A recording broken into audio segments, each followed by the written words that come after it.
Classe de troisième, chapitre factorisation, exemple de factorisation avec facteur commun. Il s'agit de la première partie de la leçon et on va maintenant, après avoir vu la méthode globale, on va voir comment est-ce qu'on l'applique à des cas précis de calcul à effectuer. Alors, premier calcul, on a ici à factoriser E égale 24 moins 3x. Comme on l'a mis dans la méthode, on va décomposer au besoin chacun des deux termes de cette somme. Et on va montrer, quand on va décomposer en produit pour trouver le facteur commun. Alors, U égale 24 moins 3x. Eh bien, 3x, c'est facile de trouver une multiplication pour transformer le 3x. 3x, ça veut dire 3 fois x. Voilà. 3x, très facile à transformer en produit. Alors maintenant, il faudrait transformer 24 en un produit, et il faudrait que dans ce produit, il y ait un facteur commun, c'est-à-dire un nombre qui se répète. Alors est-ce que ça peut être x? Ben non, parce que 24, ce n'est pas un certain nombre de x. Est-ce que ça peut être 3? Ah oui, parce que 24 est dans la table de 3. 24, c'est 3 fois 8. Donc, nous y voilà. Maintenant, si je regarde, il y a bien dans chacun de ces deux termes, il y a bien un facteur commun. Dans le premier produit, c'est 3. Dans le deuxième produit, c'est 3. Le facteur commun, c'est donc 3. Et je vais regarder un petit peu par rapport à la leçon qui est à côté. J'essaye de monter un peu ma feuille, voilà. Donc, ici, j'ai 3 fois 8 moins 3 fois x. C'est comme ici, k fois a plus k fois b. Sauf qu'ici, j'ai moins. Et je vais obtenir k facteur de a plus b. Donc ici, il y aura un moins. Le nombre commun, c'est 3. 3 fois... Qu'est-ce qui reste dans le premier produit? Il restait a ici que j'avais mis là. Mais ici, il reste 8. Donc 3 moins 8. Qu'est-ce qui reste du deuxième produit? Ici, il restait b. Et bien ici, il va rester x. Donc voilà. E égale 3 fois, entre parenthèses, 8 moins x. On écrit ça proprement sans le signe multiplié inutile, et ça nous donne 3 facteurs de 8 moins x. Et voilà, ce premier exemple est terminé. Seul ce qui est écrit en noir, l'énoncé, cette ligne-là où on montre les produits, et puis celles-ci sont à écrire dans le cahier ou dans une interro. Ce que j'ai écrit en bleu, ce ne sont que des commentaires pour bien comprendre comment ça marche et ce qu'il faut retenir dans sa tête. Alors, deuxième exemple, il faut factoriser maintenant l'expression f qui est égale à 3x au carré plus 1. Pareil que tout à l'heure, on va montrer que f est une somme, il y a bien un plus, de deux produits. Alors, on y va. Le premier, c'est facile. F égale 3x au carré, donc 3, fois x au carré. X, c'est le nombre multiplié par le même, donc 3 fois x, plus x. Ah, bah là, c'est compliqué. J'ai pas de multiplication. Alors là, c'est un truc à savoir. C'est hyper bien comme truc. C'est que je peux multiplier par 1. J'ai besoin d'un produit, je fais fois 1, multiplié par 1, ça ne change rien. 1 fois 1, ça fait 1, 1 fois 2, ça fait 2, 1 fois 3, ça fait 3, 1 fois 12, ça fait 12, 1 fois 127,8, ça fait 127,8, etc. Donc, je multiplie par 1, et ça va me permettre de trouver ici un produit plus un produit. Donc, j'ai bien, cette expression est bien de la forme, une somme de deux produits. Quel est le facteur commun à ces deux produits? Eh bien, si je regarde, ici j'ai un x, et ici j'ai un x aussi.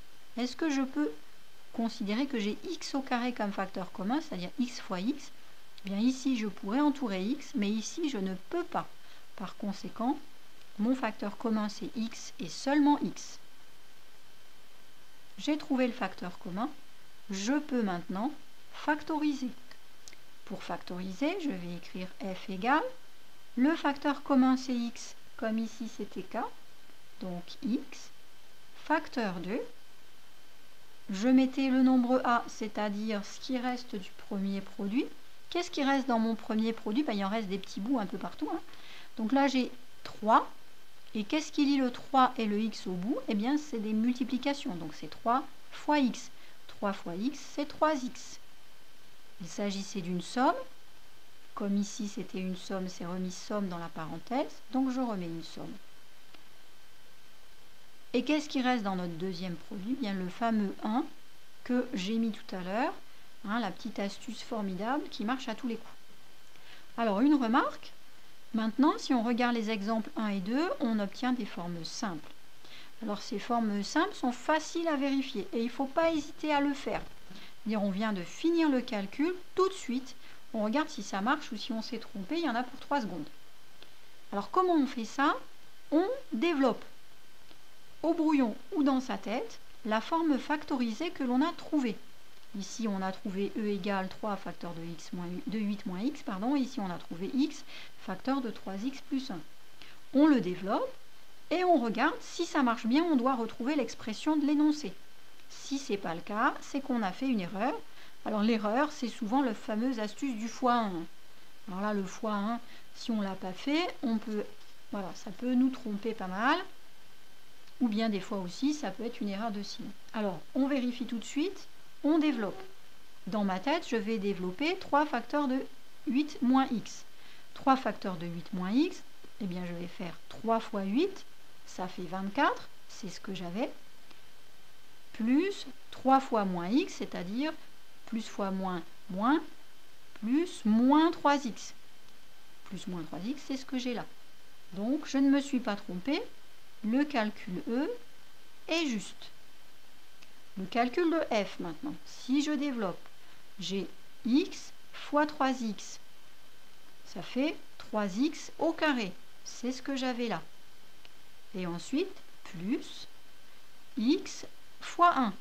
X fois 1, c'est 1x. X et 1x, c'est pareil, donc c'est juste. On pourra remarquer au passage que si je n'avais rien mis ici, j'aurais eu simplement 0. Et donc j'aurais eu 3x au carré au lieu de 3x au carré plus x. C'est ce que je vous dis, l'astuce du x1 va vous éviter de nombreuses erreurs. Alors un dernier exemple, dans la méthode, si vous vous souvenez, je vous ai dit qu'un facteur commun pouvait aussi être un paquet. Alors voilà le dernier exemple, exemple numéro 3. Un peu plus compliqué, un peu plus long. Alors, on a l'expression suivante. A égale 7x moins 3 le tout au carré moins x moins 3 facteur de 7x moins 3. Pareil, toujours la même méthode. On va montrer que A est une différence, parce qu'il y a un moins ici, de deux produits. Ce produit ici et ce produit là. Autrement dit, on va mettre les signes multipliés pour bien comprendre. A égale, alors 7x moins 3 au carré, eh bien tout est au carré. Ça veut dire qu'on a 7x moins 3 fois, entre parenthèses encore, 7x moins 3. On n'oublie pas les parenthèses entre les paquets, sinon ça met tout en l'air. Moins, bien ici, le produit est mis, il n'y a que le fois à mettre ici, entre x moins 3 et 7x moins 3, ici j'ai bien une multiplication.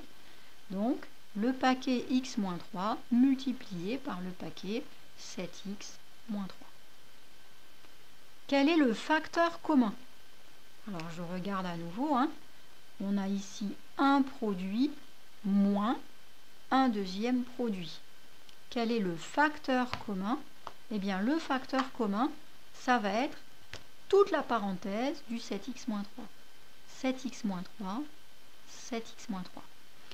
Le facteur commun, c'est l'intégralité de la parenthèse. Ça ne peut pas être ça plus le petit bout moins 3 qui se répète ici et là. Parce que ce petit bout moins 3, il n'est pas multiplié par la parenthèse. Il est d'abord soustrait au x avant d'être multiplié à la parenthèse. Donc il est d'abord lié au x ou d'abord lié au 7x. Ce petit moins 3 ici, il ne s'en va pas comme ça. D'accord? Donc le facteur commun, c'est 7x moins 3.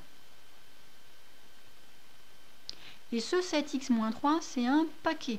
Donc je vais le garder sous la forme de paquet, c'est-à-dire je vais le garder avec ses parenthèses.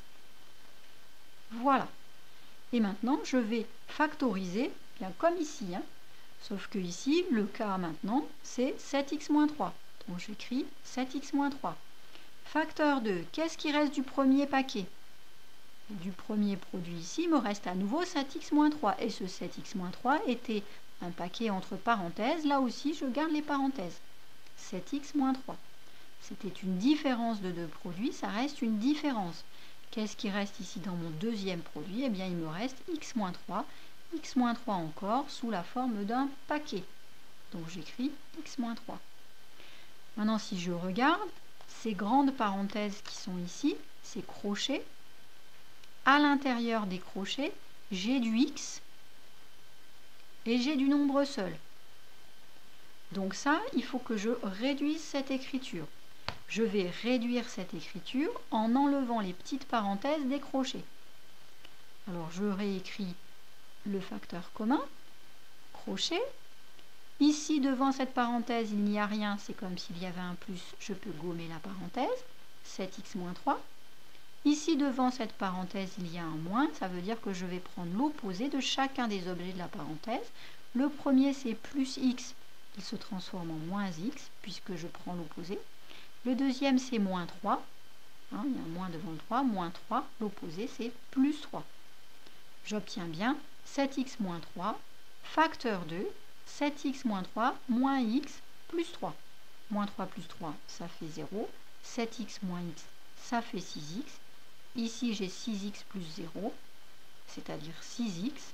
Pour des raisons de commodité, d'écriture, de fluidité et pour éviter les problèmes de lecture ou de mauvaise compréhension, on va passer le 6x devant. Et voilà la valeur factorisée de A, la forme développée de A. J'ai mis ici des crochets, c'est ce que je mets dans ma remarque, pour être plus lisible, pour que mes explications soient plus claires, mais on aurait pu aussi bien écrire des parenthèses. J'espère que les exemples proposés sont bien compris. Et maintenant, c'est un exercice d'entraînement, un chapitre de technique, donc on s'entraîne, on s'entraîne, on s'entraîne. Bon courage pour les calculs à venir.